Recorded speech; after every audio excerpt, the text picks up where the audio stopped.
continuing, Canto 3, Chapter 1, and I believe we're at text 14, 3:1-14.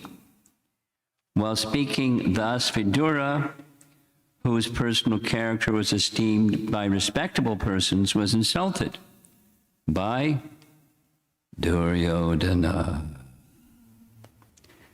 who was swollen with anger and whose lips were trembling. Duryodhana was in the company with Karna, his younger brothers, and his maternal uncle Shakuni. Bad cast of characters. Purport, it is said that giving good counsel to a foolish person causes the fool to become angry, just as feeding milk to a snake only increases its venomous poison.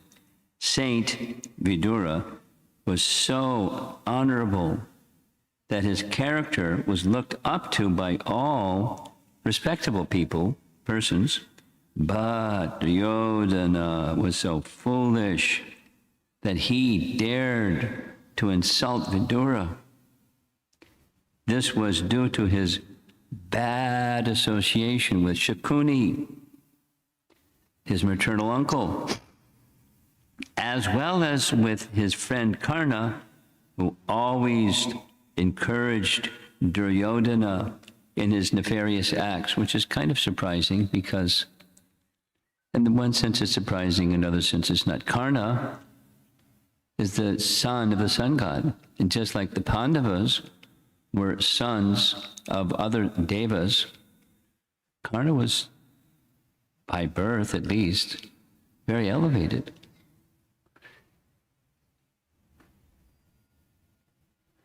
It's a little surprising. So how did he become so bad? No, he was resentful. And he was resentful towards Draupadi.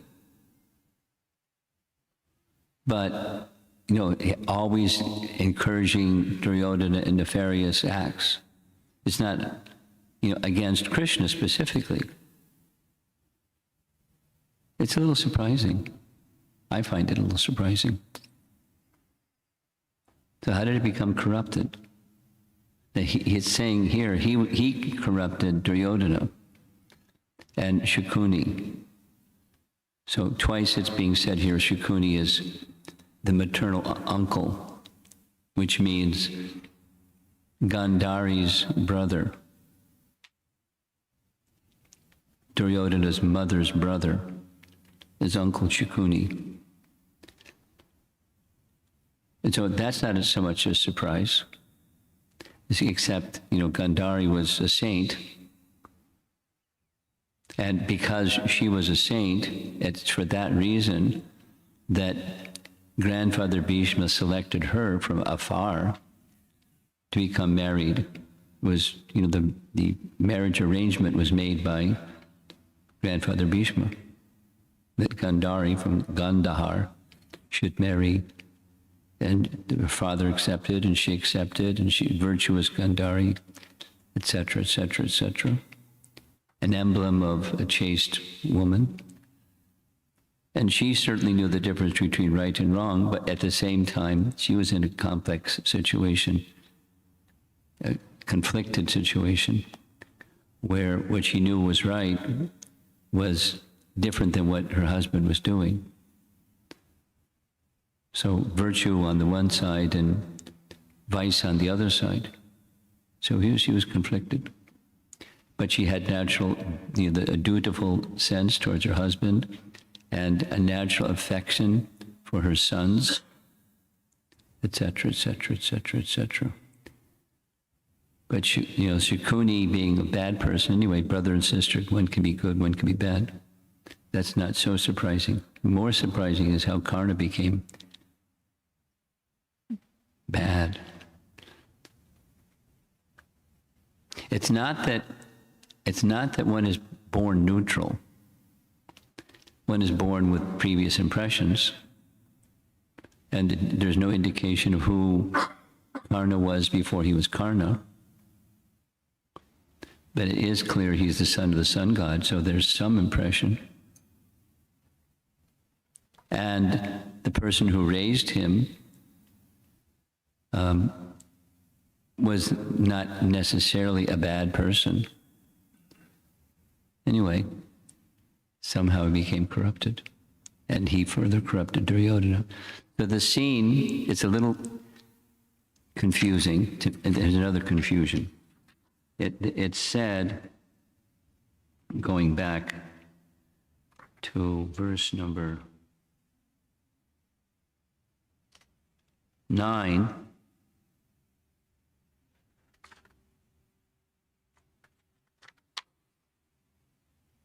no, verse number 10, 1:10 says, when Vidura was invited by his elder brother Dhritarashtra for consultation, he entered the house and gave instructions which were exactly to the point.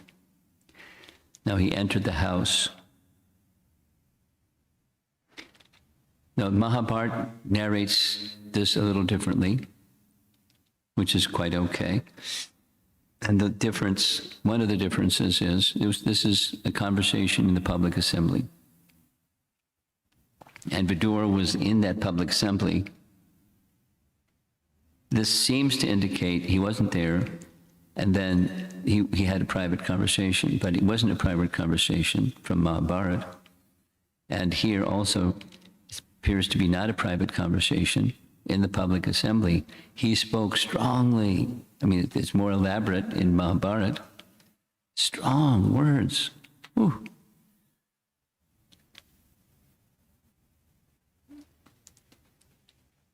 You're the father. You have this idea of becoming king. And kings have to protect Dharma. Because Dharma protects people. You have to protect people who are protected by Dharma. And you have to protect Dharma. This pointing to him in the assembly. He's vicious, and you're protecting him.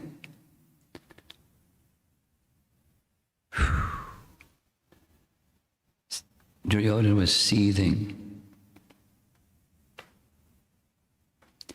And the celebrated words that he spoke is text 15. Who has asked him to come here, this son of a kept mistress? No, he's referring to how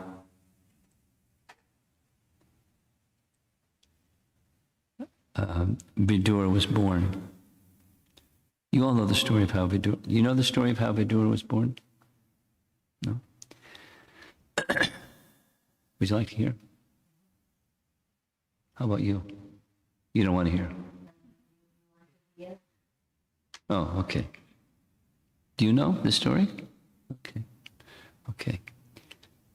There may be some, missing pieces in what I'm about to narrate, but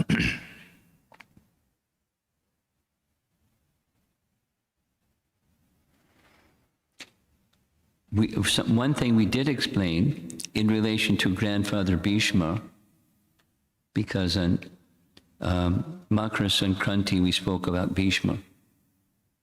And the passing of Bhishma was on Makara Sankranti. So before he passed, something happened. He became known as Bhishma because he took a vow before the father of the fisherman's daughter, the fisherman and his daughter. So remember that part? Gandha Matsya. Gandha means fragrance or smell, and she smelled like a fish. So they called her Matsya Gandha. But she had done some service for Parashara Muni. The service was that she became the mother of an incarnation of the Supreme Lord. And the father was Parashara Muni. And the son that was born was Vyas. And Parashara Muni gave her 3 benedictions. 1, Your bad smell will become nice smell. Your appearance will become very beautiful.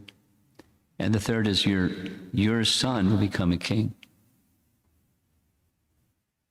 So the fisherman's conviction was, my daughter will give birth to a king.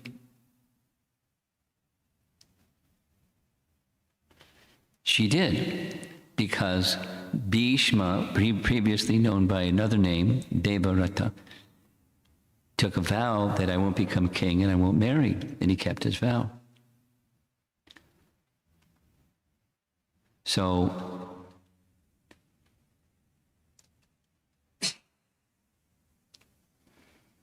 Satyavati was the name given. Instead of Matsyagandha, the name was given by Parashara Muni. She, Satyavati, married Santanu. And in their marriage, there were two sons, Vichitravirya and Chitrangada. Two sons. And the elder son, Chitrangada, was killed in a battle with a Gandharva whose name was Chitrangada, and he said, you upstart, let's have a battle. And the Gandharva fighting power was greater, so the one son was killed. And that left another son, Vichitravirya. And Vichitravirya married and had how many wives? Vichitravirya had how many wives? 2 wives. 2 wives. And he died untimely. Some disease, right? Some disease. Whatever that some disease, I can't remember. And so that left the mother of these 2 boys in a dilemma. The dilemma was, by that time also Santanu had passed, so there has to be a successor to the throne, because the sons would be the successor to the throne. So what to do, what to do? Satyavati was wondering what to do. And she understood who gave her the counsel, you should have your son. You should have a son's, how did it go? She requested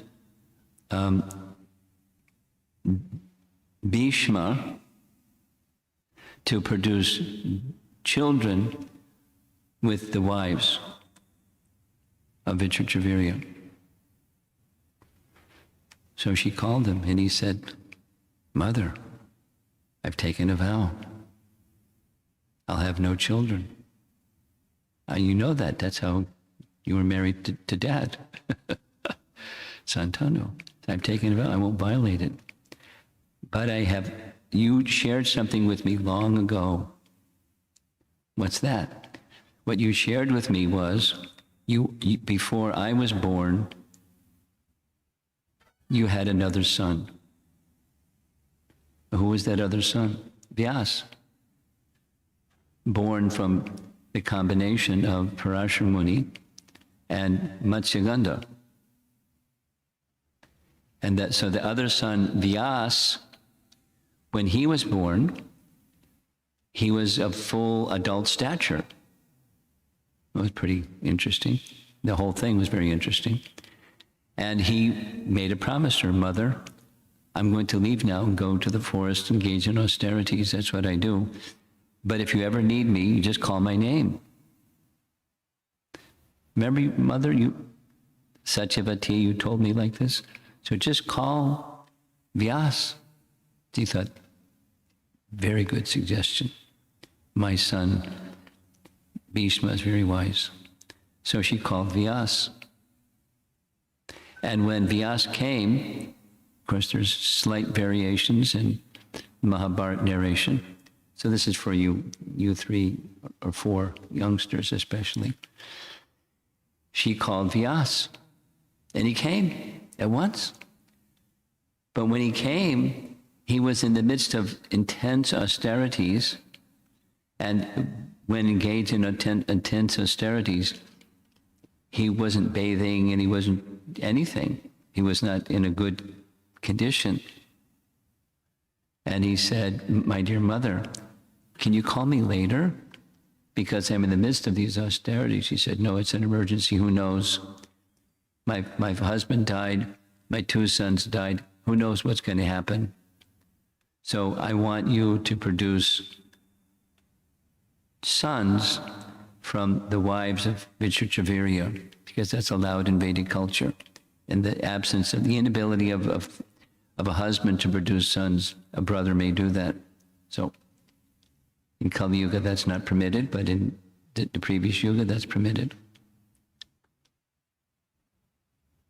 So he said, "Very well." So there were 2 sisters, Amba and Ambalika, right? Actually, there was, anyway, Amba and Ambalika had married Vichitravirya. There's a whole story of how that happened too. So with the first of the 2, Amba, when Vyasadeva entered the chamber, she was thinking, because Satyavati said, "My son will produce sons." She was thinking grandfather Bhishma or Bhishma Dev. But when Vyasadeva walked in the room, she closed her eyes. And Vyasadeva informed her, "As a result of your closing your eyes, a son will be born that's blind." Dhritarashtra was the first son, born of Amba and Vyas.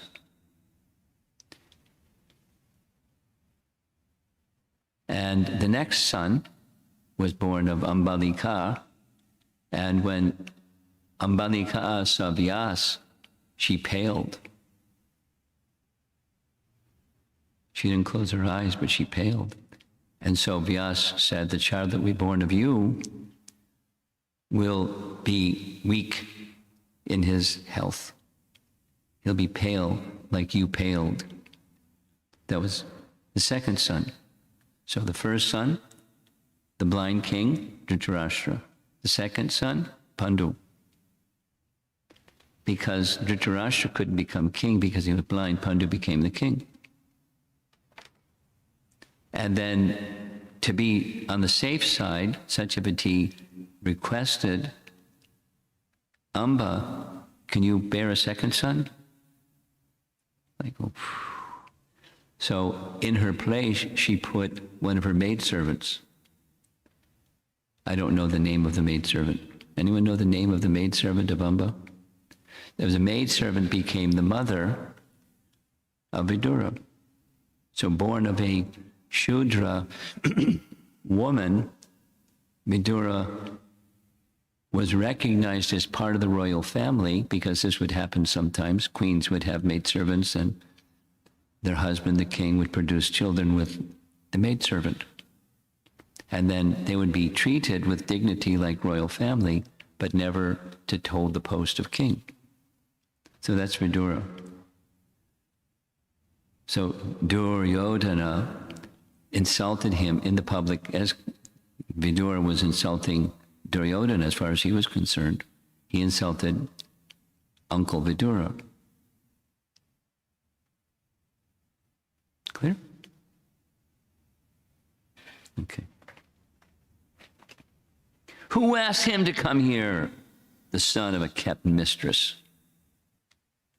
He is so crooked that he spies in the interest of the enemy against those on whose support he has grown up. We maintained him as he was growing up. The Kuru dynasty maintained him. And now he's turning against us. He's become an enemy. Toss him out of the palace immediately and leave him with only his breath. Duryodhana is not a nice fellow. Purport by Srila Prabhupada. When getting married, the Kshatriya kings would take on several other youthful girls along with the married princess. These girl attendants of the king were known as dasis, or attendant mistresses. By intimate association with the king, the dasis would get sons. Such sons were called dasi putras. Putra means son, the sons of the dasis. They had no claim to a royal position, but they would get maintenance and other facilities just like princes. Vidura was the son of such a dasi, and he was thus not counted amongst the Kshatriyas. King Dhritarashtra was very affectionate towards his younger Dasiputra brother Vidura, and Vidura was a great friend and philosophical advisor to Dhritarashtra. Duryodhana knew very well that Vidura was a great soul and a well-wisher, but unfortunately, he used strong words to hurt an innocent uncle. Duryodhana not only attacked Vidura's birth, but also called him an infidel because he seemed to support the cause of Yudhisthira, whom Duryodhana considered his enemy. He, that's Duryodhana, desired that Vidura be immediately put out of the palace and deprived of all of his possessions. If possible, he would have liked him caned until he was left with nothing but his breath. He charged that Vidura was a spy of the Pandavas because he advised King Dhritarashtra in their favor. Such is the situation of palace life and the intricacies of diplomacy that even a faultless person like Vidura could be charged with something abominable and punished. Vidura was struck with wonder at such unexpected behavior from his nephew Duryodhana, and before anything actually happened, he decided to leave the palace for good, and he did. Text 16, this is where we'll end. Thus, being pierced by arrows through his ears and afflicted to the core of his heart, Vidura placed his bow on the door and quit his brother's palace. He was not sorry, for he considered the acts of the external energy to be supreme, meaning Krishna sanctioned it. So I'm not going to go against Krishna's sanction because Krishna sanctioned it. Purport. A pure devotee of the Lord is never perturbed. That's a pure devotee. Some of us aren't yet pure devotees, and so we're perturbed by an awkward position created by the external energy of the Lord. In Bhagavad Gita 3:27, it is stated, Prakrite kriyamanani gunai karmani sarvashaha ahankara vimbudhatma kartaham iti manyate. A conditioned soul is absorbed in material existence under the influence of different modes of external energy. Absorbed in the false ego, he thinks he is doing everything by himself. The external energy of the Lord, the material nature, is fully under the control of the Supreme Lord, and the conditioned soul is fully under the grip of the external energy. Therefore, the conditioned soul is fully under the control of the laws of the Lord. But due to illusion only, he thinks himself independent in his activities. Duryodhana was acting under such influence of the external energy by which he would be vanquished and at the ultimate end. He could not accept the sound advice of Vidura, but on the contrary, he insulted the great soul who was the well-wisher of his whole family.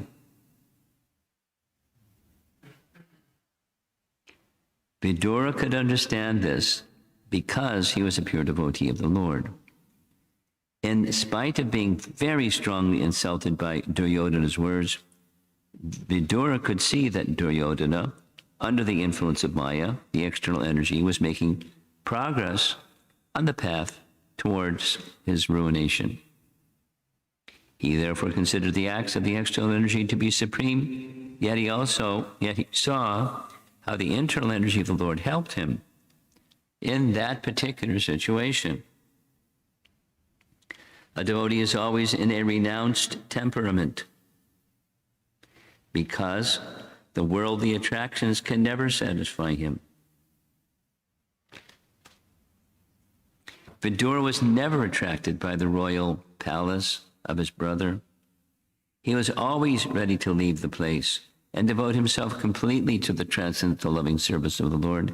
Now he got the opportunity by the grace of Duryodhana, and instead of being sorry at the strong words of insult, he thanked him from within because it gave him the chance to live alone in a holy place and fully engage in the devotional service of the Lord. The word gata, vyata, or without being sorry, is significant here because Vidura was relieved from the tribulations which trouble every man entangled in material activities. He therefore thought that there was no need to defend his brother with his bow, because his brother was meant for ruination. Thus he left the palace before Duryodhana could act. Maya, the supreme energy of the Lord, acted here both internally and externally. Big lesson, huh? How to see actions of the material energy that are harsh and hurtful and all those other kinds of adjectives.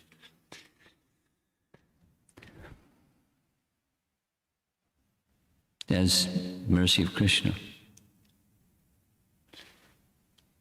When something that one is relying upon is suddenly taken away, even if it's taken away in a very harsh, cruel manner, a thoughtful person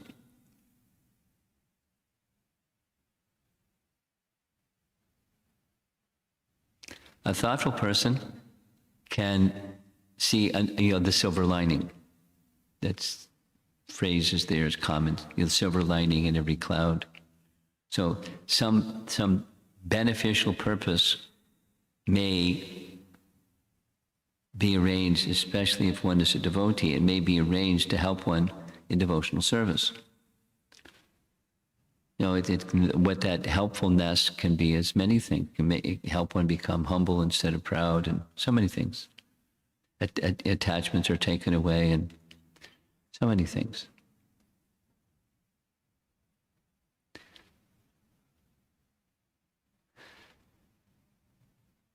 I'm trying to remember the Sanskrit. Does somebody know the Sanskrit for the phrase, when there's something auspicious, do it at once?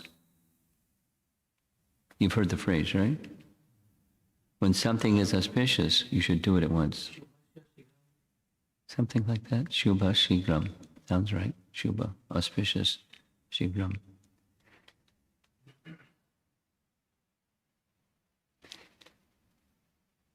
So when there's misfortune, it may be, if one is alert, that one can see an auspicious good fortune. That is, go in a direction that doesn't have the encumbrance of material complexities. And yesterday evening, we spoke about complexities, and the complexity of life is an obstacle. An attachment for objects of this world creates complexity in life. And supposing some objects of this world are taken away, like happened to Prabhupada. You aware? In Prabhupada's life, he understood that the trajectory of his life, according to astrology and according to what was going on practically in his life, he was becoming a very powerful, wealthy personality in India during his time. And then events started to happen that it all unraveled. or Hari took everything away. It's one of the meanings of the name Hari. He takes everything. But he doesn't. He takes away the inauspicious, and with as many hands as he took, he gives auspicious. Prabhupada said he didn't understand it at the time, but he, came to understand. Krishna took everything away in such a manner that he had no shelter but Krishna.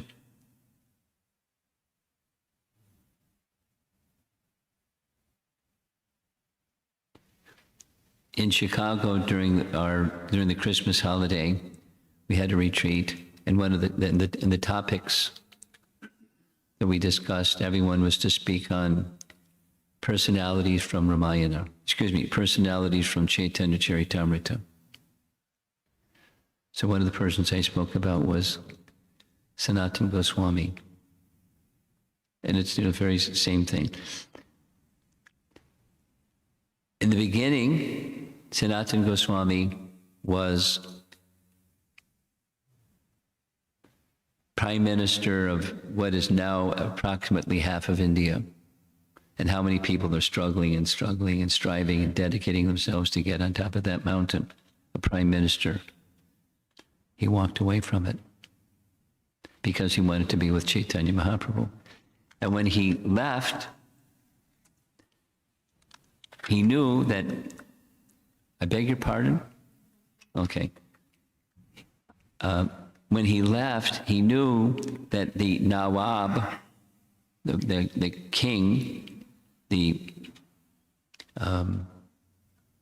Muslim king, would come after him and put him in, because he was already in prison, put him in prison. He just tricked his way out of prison.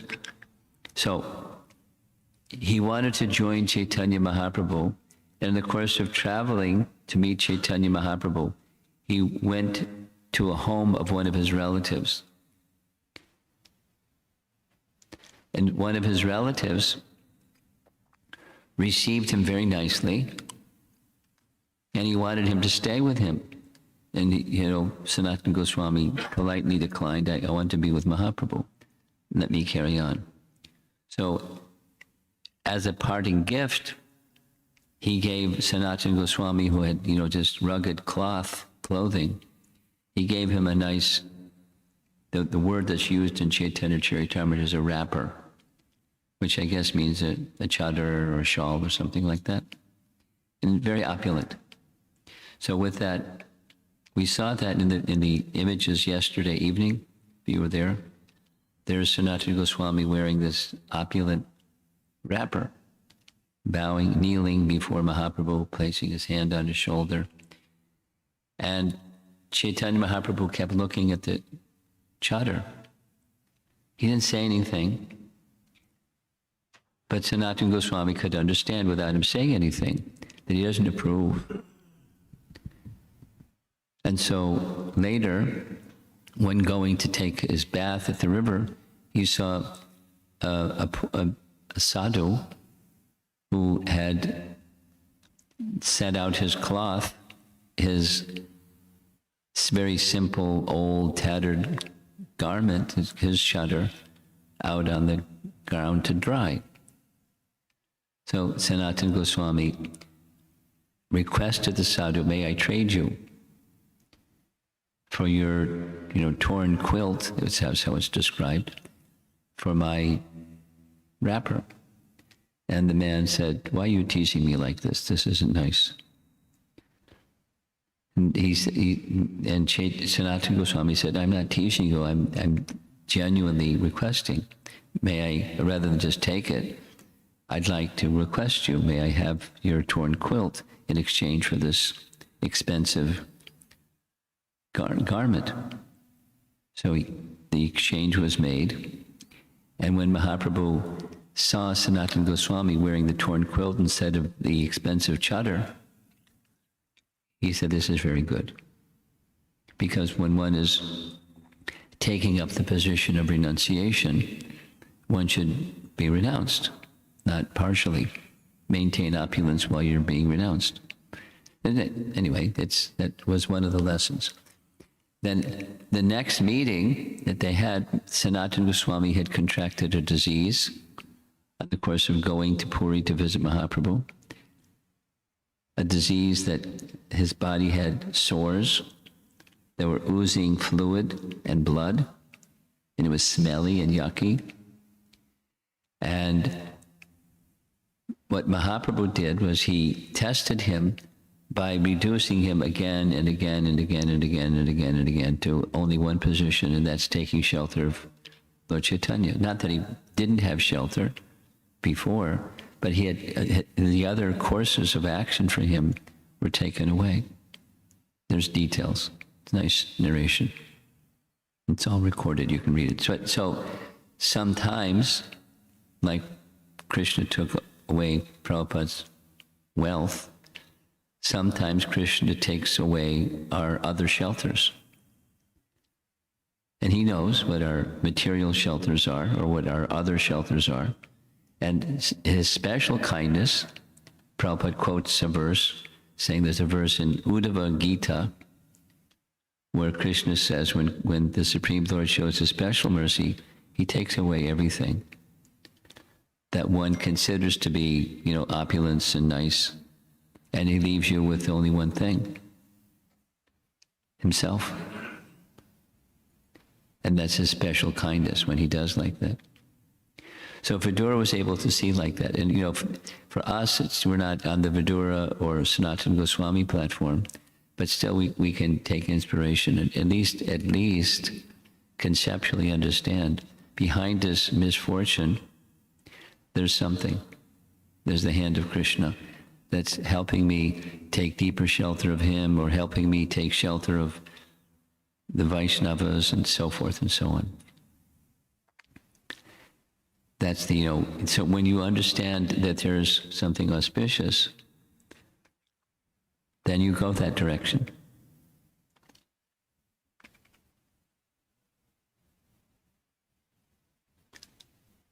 As I'm narrating this, I'm thinking about, and I'm going to end. One godbrother of mine, something really bad happened, and it was done in a bad way, and he was very sad and hurt, etc., etc. And he consulted another godbrother, and he said to him, a certain doorway has been opened for you, and it's most auspicious. Walk through that doorway immediately. A doorway, as with Vidura, where the worldly life of palace intrigue was taken.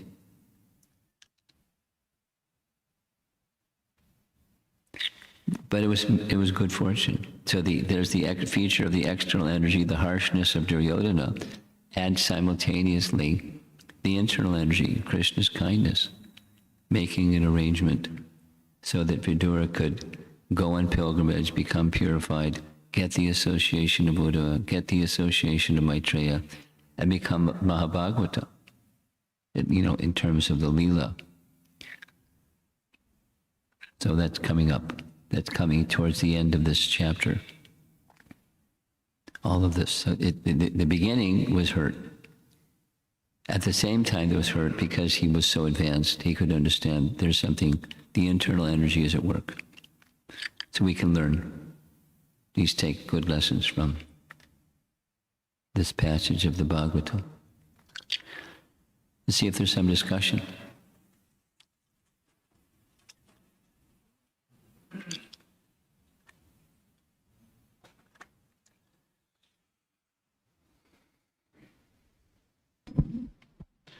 Thank you, Guru Maharaj. Thank you so much. I have this general question, during the chanting, I have a good feeling, but once the chanting is over, I'm not having the same feeling throughout the day. How do I? Well, you're very fortunate you have a good feeling while you're chanting, because some people don't. You'll count your blessings for starters. But being directly responsive to your question, if the center is right, then concentric circles will expand from the center. That is, that feeling, let's say the Krishna connection feeling, will naturally expand. What's inside will come out. It expands into the other activities. In course of time, by spiritual growth and spiritual maturity, that will be your experience. That's what to do is just carry on. And because that core activity of chanting is going to purify concentric circles out. Then you may want to do some other things during the course of the day to help the alignment principle, that is, align those other activities throughout the day with something that's going to help you connect with Krishna again when you're feeling not connected with Krishna. So the different devotees have different procedures they like. Reading something, praying something, pausing and remembering something, reciting something, and then intervals and throughout the day, do some of that so that connection is revitalized. And by gradual progress, it'll happen naturally anyways. The process is a natural process. It's not a mechanical process. Okay? Thank you, Guru Maharaj. Okay. Guruma, there is an online question. Vidura was able to discriminate that Dhritarashtra can be reinstated from fall down. Dhritarashtra can be? Yeah. No, I don't. Just say the sentence again. I'm not clear. Vidura was able to discriminate that Dhritarashtra can be reinstated from fall down. What's the fall down? Meaning, I think I'm just, my understanding is he's supporting his son who is doing all kinds of bad things. But Duryodhana cannot be. Is it due to his offensive mentality?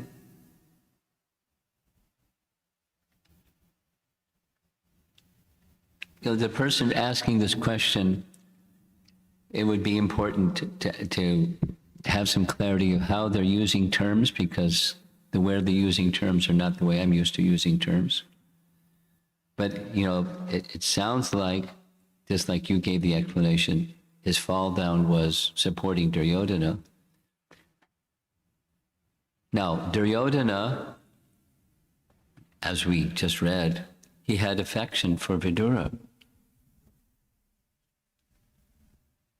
Although he had affection for Vidura, and Vidura consistently throughout their lives together was giving him, you know, proper advice. At the same time, Dhritarashtra was overly attached. His attachment specifically was, I should be king. And if I can't be king because of my blindness, then my son should be king. So he was supporting his, Vidura, he knew, and Vidura helped him, be sure that he knew what was the diabolical nature of Duryodhana. But he overlooked it. At least, according to Srimad Bhagavatam, he just overlooked it. He looked the other way. According to Mahabharata, he objected, but he then still looked the other way. So, his fall down was his overly attached regard to wanting to become the king, and if not me, then my sons. And thus, the consequence was his extending support to his son who he should not have been extending his support to. So it wasn't specifically supporting his son, but it was his attachment, what's behind to supporting his son and his wicked deeds. Now, there's different presentations. He was behind the whole thing of we read this yesterday, the burning of the Silak house. He said it was his plan, and he executed his plan Mahabharata says differently. But in any case, so that the fall down, his fall down, he wasn't inimical to Vidura. He was just overly attached to the notion of I should become the king. And after his sons were killed, he was living in the royal palace, being treated with such deferential care by Yudhishthira and everyone, that he was feeling, I'm the king. There was contentment despite his losses of his idea that I'll become the king, because he was treated so nicely. But he wasn't inimical to Krishna.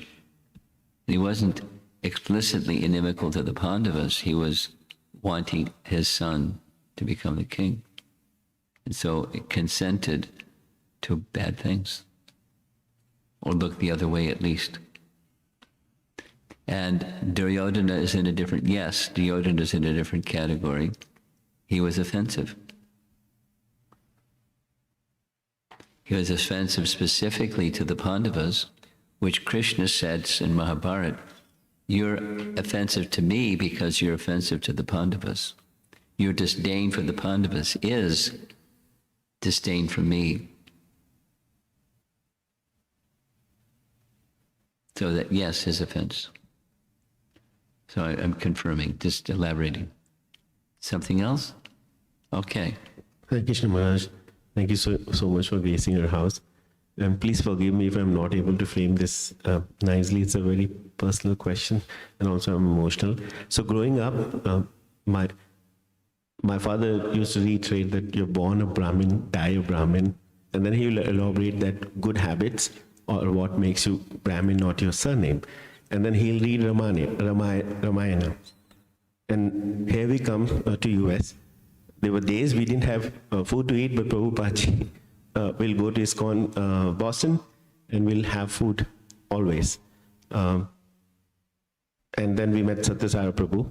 This topic of initiation comes, but I get very emotional because there were times in my engineering school days I was ridiculed for not doing what a boy would do, and called, oh, you're not a boy if you don't use swear words or things like that.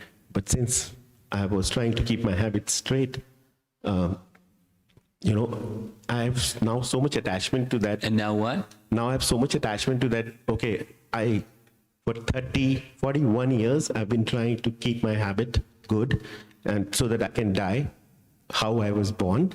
And now when the topic of initiation comes, I get defensive. Why? Because my name would change.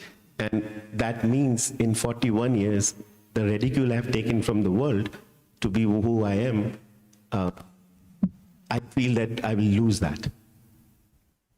And I'm so sorry. The sentiment that you're expressing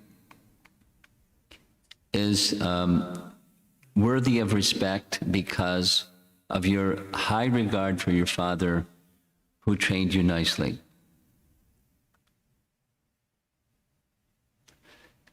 Your sentiment of respect for your father is worthy of praise because this is a Vedic principle.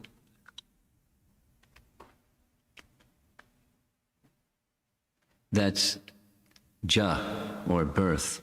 And then there's a really nice section, many nice sections in the Bhagavatam. One of them is Krishna's with Sudama Brahman. They're in Dwarka. Sudama Brahman went with the purpose of asking Krishna for something. He never asked. Krishna didn't ask him, why did you come? Because he knew. He just didn't ask him because he didn't want to embarrass him. During one part of their exchange, Krishna speaks to Sudama Brahman, remember the good old days? We went to school together. We were little boys in the school of Sandipani Muni. And in that exchange, he's moving back and forth in the voice of a friend and the Supreme Lord. in the voice of the Supreme Lord, in the voice of friend, he says, what trouble we went through. Remember that event?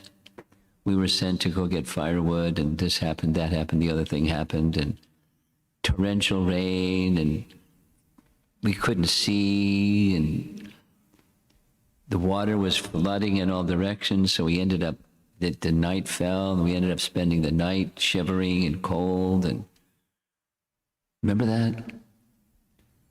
And then our spiritual master came the next morning because he was in anxiety. They didn't come back. Where are they? Are they okay? Remember that? So he's speaking the good old days and the service to their guru, despite the hardship, service to guru. So then Krishna speaks no longer as a friend, but as the Supreme Lord, saying, nothing pleases me more than service to guru. And then he says, there are three categories of guru. One, father should be respected like guru. Two, one who gives one mantra and teaches how to perform rituals for spiritual elevation, or worldly elevation and spiritual elevation. And three, that the guru that gives knowledge about me. So there's father, there's Swadharma Guru, and there's Paradharma Guru. Of the three, the one that is most valuable is the one that gives teachings of the personality of Godhead. Now, in the case of Sandipani Muni, he taught them everything. The mantra guru for Krishna was not Sandipani Muni. The mantra guru was Garga Muni back in Mathura. But Sandipani Muni taught them everything. Now, should one, according to Brahminical culture, what your father taught you is you shouldn't take Diksha because you'll be in conflict with respecting me as your father, of maintaining your Brahminical principles, which was the instruction from what I've understood. So you can become a Vaishnava Brahmin and not violate, but support and further the instruction of your father and your affection for your father. It's laudable, the affection for one of those three, because nothing that pleases Krishna more than these three categories. But the second and the third are not in conflict with the first. It's not in conflict for Brahminical culture to receive mantra from Guru.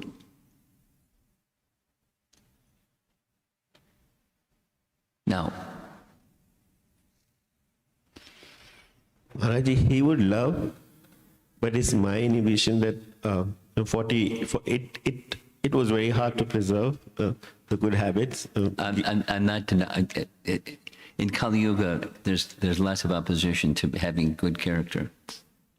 And I feel that, and maybe I'm understanding your point now, and I feel that, okay, now my name will change, and then all 41 years of me working for habits for the sake of me being a good person, I know I'm taking a step towards Krishna, but it's just, it shakes me. It's just maturing. Well, let me speak something in response to your statement. Before I met Prabhupada, I was born in a Christian family and trained and had values, Christian values. I mean, at least what the current version of Christian values was, including, it's okay to kill animals, although the Bible says otherwise.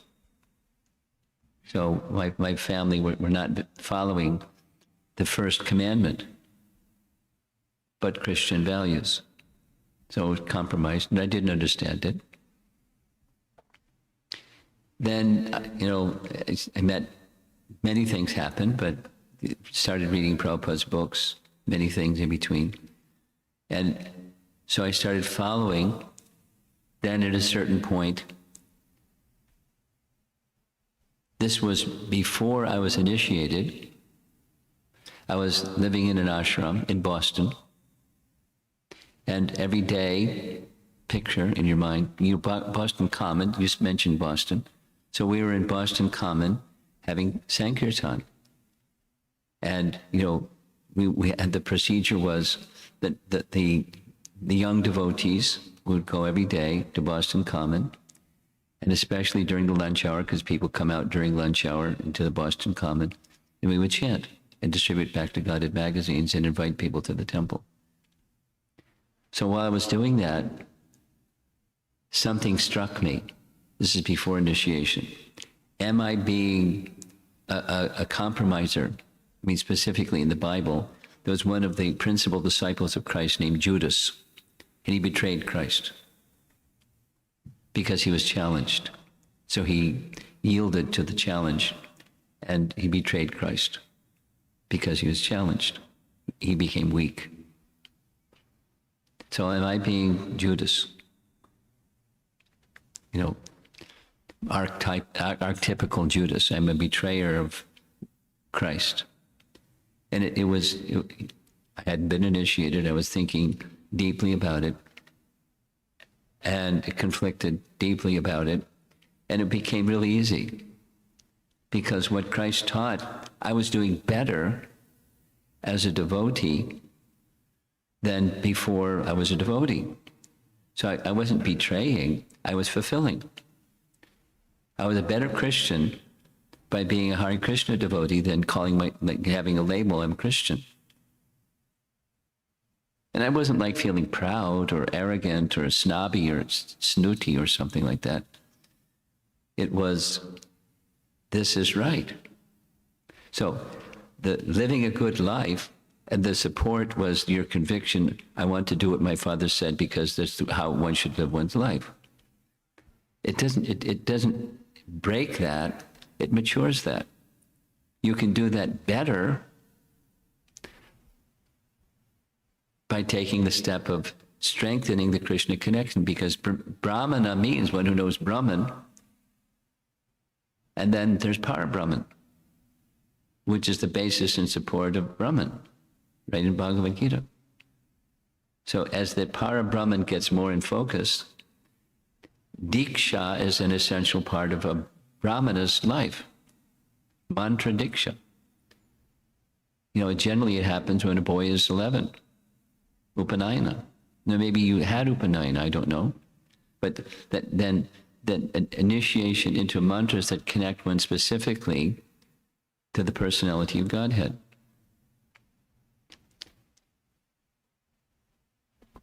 So it's not in violation of that which has sustained your life in good character, good behavior, goodness. It supports it by transcendence. Thank you, Maharaj. With Krishna's blessings and your mercy, I think me and my wife shall take that path once it happens. But I'm clear now. Thank you so much. Okay. Hare Krishna Maharaj. Hare Krishna. That's a wonderful class. It's not a question, I think, I'm just making a statement I liked in this class. So whether we are a devotee or a non-devotee, whatever we feel that it is a bad happened to us, that we need to think that it is a Krishna's arrangement to come closer to him. Well, it's Krishna's approval. Upadrashta Anumanta, it's the Anumanta portion. Krishna has sanctioned, otherwise it wouldn't happen. So it's not that it's Krishna's arrangement, it's Krishna's sanction. And if we're connected to Krishna, then we can see that sanction of Krishna having, because of, to the degree that one is a devotee or thinking, there within the circumstance, there's some opportunity to strengthen my connection with Krishna. And it can be n different possible ways that connection with Krishna is strengthened. It's not only one thing, so many things as possibilities. But at least in faith that Krishna gives his protection, I may not see it, but there's some some Krishna connection opportunity in this misfortune.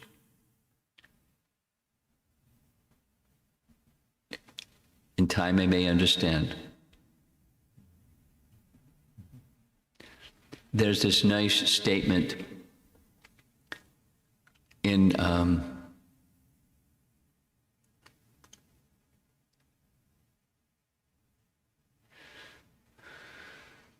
Lalita Madhava, where Purnamasi is explaining things to Nandimukhi. And she's explaining, and then she says, oh, this and that and that and that and the other thing. And she repeats back, and so this means and some other things. And then she says, maybe one day I will understand.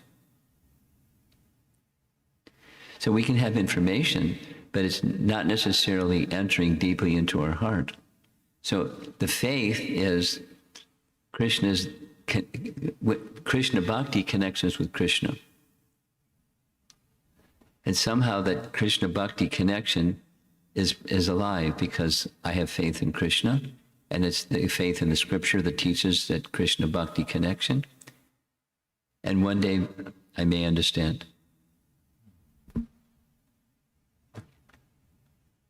So it's not, there's a big spread of what the possibilities are of how the Krishna connection can be enhanced by misfortune.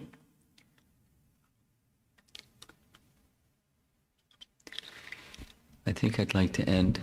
Is there something online? Thank you, Guru Maharaj.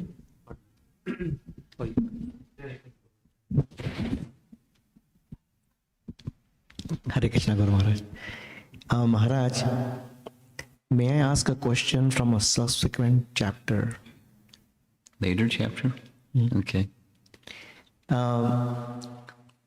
So when Vidura is inquiring to Uddhava, and Uddhava is like, as you mentioned, like he went into a trance, then he started recollecting the activities of Lord Krishna.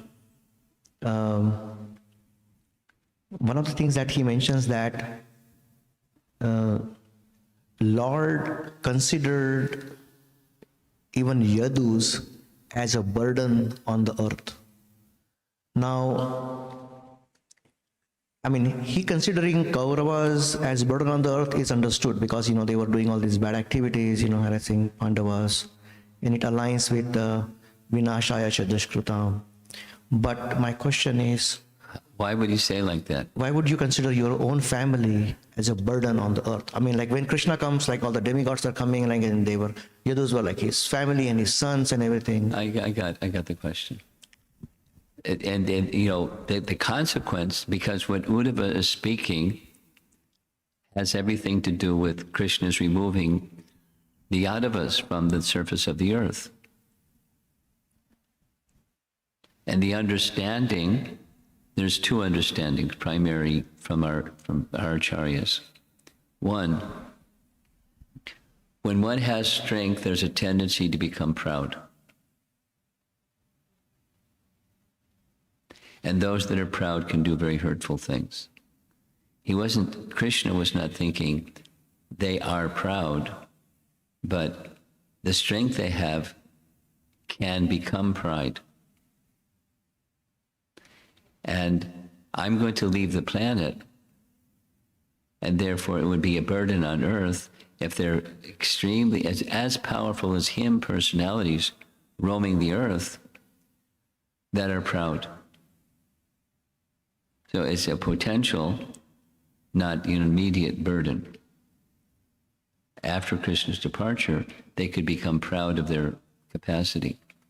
And then the second is, in subsequent generations could become proud because we're connected to these family people. I'm in the line of such and such.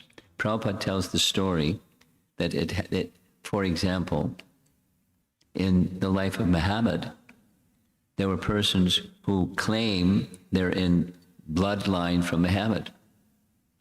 And therefore they're proud and they do things that are, and then he said, that Prabhupada said, there's something like 27 groups of people that say that they're, descendants of Muhammad. And this group is better than the other 26, and so they fight amongst themselves. So, etc. Knowing those two things, Krishna considered that not the immediate situation is a burden, but going forward in time, it could be very bad consequences, and thus a burden. So he removed them by sending them back to their original position, the demigods back to demigod lokas, and the eternal associates of Krishna back to their eternal positions, and that the earth is no longer at that risk, the burden. So it's not immediate, but future in those ways. So, I mean, so even though they were not immediate burdens, since they were potential burden, Like that. maybe like Yes. they fought among themselves instead of Krishna killing them. Well, because Krishna's not going to kill them. No one could destroy them except themselves. So Krishna made an arrangement. So they would destroy themselves. Because no one could destroy them. Okay? I mean, it may not be the way that you would do things, or I would do things, but it's the way Krishna would do things. And Uddhava, being such an intimate associate of Krishna, he understood Krishna's heart. He didn't say, Krishna told me he considered them to be a burden. Rather, he understood why Krishna did what Krishna did. So he just, a shortened version of his understanding of why Krishna did what Krishna did. Thank you, Maharaj. Online, and then we're going to wrap up. Guruma, this is a how-to question. How to overcome emotions? Well, you can have a lobotomy, and then you won't have emotions anymore. But the idea is that's not the Vedic recommendation. Vedic recommendation is you purify. You direct the psychological as well as the physical tendencies towards that which is going to purify the body and the mind. Take shelter of Krishna. And the negative emotions, let's say, how do you overcome negative emotions?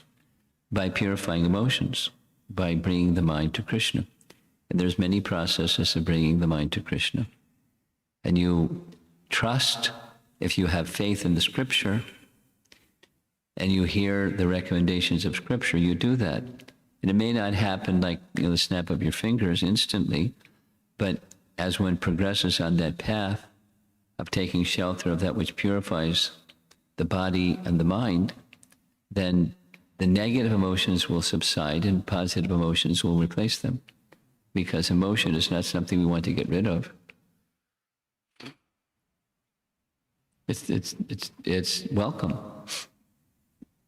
Negative emotion is the unwelcome part. So how do you deal with the negative emotions? You purify emotions. You purify the mind by the methods given. Do you agree? Do you agree? I'm trying to capture your attention. You're not paying attention, so I'm just tricking you to pay attention. Because all of us like approval. So I'm catching you, being inattentive, trying to help you become, again, attentive. In that way, you become happy by giving attention to messages about Krishna. And if you don't, you got the material energy taking you for a ride. You're young,